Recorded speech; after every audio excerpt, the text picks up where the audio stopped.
Hey everyone, today I'm going to be going over some cool search tricks you can use in your search bar with quotations and file types.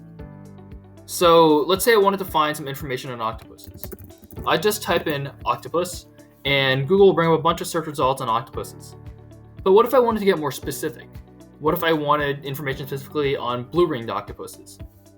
Well, in that case, I'd add quotations, and inside these quotations, I type in blue-ringed. And every search result now should have at least one mention of the phrase blue-ringed. So these are all about blue-ringed octopuses. But I can get even more specific. I can specify a file type. So let's say I wanted all these results to be PDFs. I could type in file type : PDF, which means that every search result here is now a PDF. So this rares.world is a PDF, and this qld.gov is also a PDF, and everything else is a PDF.